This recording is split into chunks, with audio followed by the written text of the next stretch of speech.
3 дугаар хорооны иргэн Эрдэнэсэнд орж байгаа х одоо хийн хэрэглээнд бүрэн шилжсэн байгаа. Тэгэхээр одоо төлөө нүүрс төлөхгүй утаа тортгонд дарагдахгүй маш цэвэрхэн тэгээд дээрээс нь дулаахан байна шүү дээ. Энийг ер нь суурлааснаас хойш танаа гэрт жишээлбэл одоо ямар эерэг үр дүн мэдрэгж байна. Ямар ч бас утаа угаар үнэртгүйгээс эхлээд даваа талтай юм тийм ээ.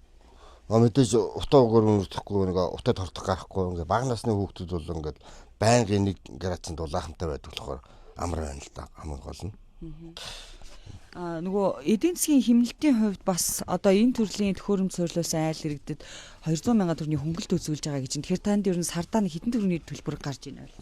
Одоо манайх тавьад одоо 1 сар болж байгаа. Эхэнд хөнгөлтөө юугаар нь болооно цэнгэлж 2 болон цэнгэлж байгаа. Доосон гот наачдыг ойрхон очиж цэнгэлждэг тийм л ажиллагаатай байж байгаа. Ингээд бол сэвэр цэмцгэн энэ дээр галаа юу хоол болоо шийдэж болно. Боломжийн зүгээр л юм байна. За энэ одоо боллоо хадгалах хэсэг маань байж байна. За ингээ боллоо нь бол төхөөрөмжтэйгээ холбочихно.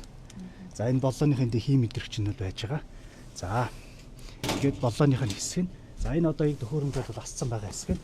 Энэ хажуутлын хэсгээс бол одоо энэ хойд хэсгээр дуурч байгаа халуугаар үлээж байгаа хэсэг байж байгаа.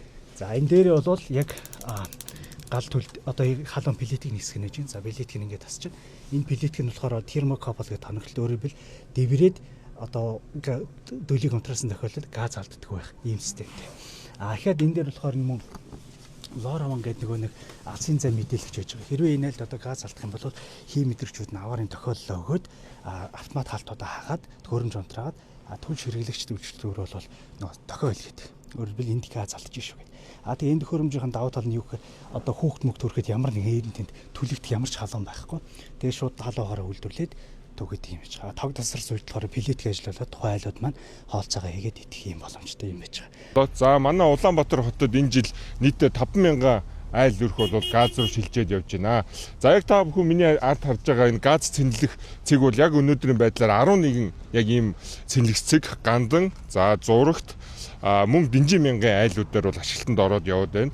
За энэ 7 хоногт бид нэр дахиад 9 цэгийг ашиглалтанд оруулна. За ингэснээр энэ 7 хоногийн сүүлэхэд 20 газ цэнгэлэх цэгүүд бол ашиглалтанд орж явна. За нийтдээ 33 цэнгэлэх цэг маань 50000 айлын газын хэрэглээ бүрэн хангаж явахаар бол төлөвлөд явж байна. За яг одоогийн байдлаар бид нэр 390 гаруй айл өрхийг бол газтай холбоод за сургалтын үйлчилгээ бүх юм нь хийгдээ явж байгаа. За ажил маань бол ерөнхийдөө жигдэрсэн. За тийм болохоор энэ 7 хоногоос эхлээд бид нэр айл бол өдөрт 100-аас 120 айлыг бол холбоод яваад эхэлнэ. За энэ хугацаанд нэг 1 сарын 15-наас хойш бид нар холболтоо эхэлсэн байгаа тийм. За ингээд энэ хугацаанд яасан гэх юм бид нар нөгөө сурагч багш нараа бэлдэж дуусаад айл өрхтөөрөө сургалтуудаа ороод за мөн нэг айлд бид нар хамгийн багтаа 7-оос 14 хоногийн хугацаанд бол нөгөө айлтайгаа яг энэ газны хэрэглээ, аюулгүй байдлын хэрэглээ чи тийм. Яг энэ зүйл дээр бол ингээд хамтраад ажиллаад айл өрхтөөр аюулгүй ажиллагааны үг хийгдээд явж байгаа. За энэ жил бол бид нар ингээд 50000 айл өрхөө юугад дуусчин холбоо дуусчин. За эх жилийн буюу 2026-аас 2027 оны өвөл бид нар дахиад 46000 айл өрхийг газ руу холбохоор явж байгаа. За гэхдээ энэ жил бол бид нар тэр 46000 айл өрх нь өөрсдөө дулаалга хийх ёстой тийм. Өөрсдөө дулаалга хийснийхэн дараа бид нар энэ газтай холбох түгээх цэгүүдээр айл өрхүүдээр л яваад явна. Энэ хийн түлшийн цэнгэлэг мөн хотууд аппликейшнтэй холбогдсон байгаа. За яг нөгөө нэг иргэд маань нүүрс авж байгаатай адилхан иргэний үнэлгээ уншуулад авч болно. За эсвэл нөгөө хотууд аппликейшн уншуул авч болно. Эсвэл зүгээр шууд утасныхаа дугаарыг хэлчихэж байгаа. бүртгэлтэй. Тэгээ утасныхаа дугаарыг хэлээл тэнгуут нь манай систем дээр өөрөө нэгдсэн систем дээр бүртгэлтэй болохоор өөрхийн нэр нь гараад ирнэ. За тэнгуут хоосон баллоноо авчирж өгөөд QR кодтой байгаа. Тэгээ хоосон баллоноо авчирж өгсөний дараа нөгөө цэнгэлсэн шинэ баллоныг уншуулаад өгчнө гэсэн үг.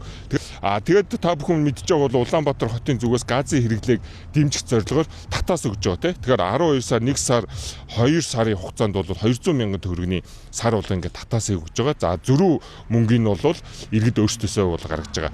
За одоогийн байдлаар бид нар 12 сар 1 сарын судалгаагаас харах юм бол дунджаар Монгол гэрт бол ойролцоогоо 230,000 төгрөгийн зардал гарч байна. Тэ эд хүүтний үед те. За тэгж яхад бол 200 мянган төгрөгийн татаас ороод нэг айл өрх бол дунджаа нэг 25-аас за хэрэглэнээсээ хамаарат нэг 40 мянган цаасны хэрэглээ гарч байна. За байшин хороолттой буюу нэг өндөр 50 60 70 80 м квадрат байгаа шүү дээ.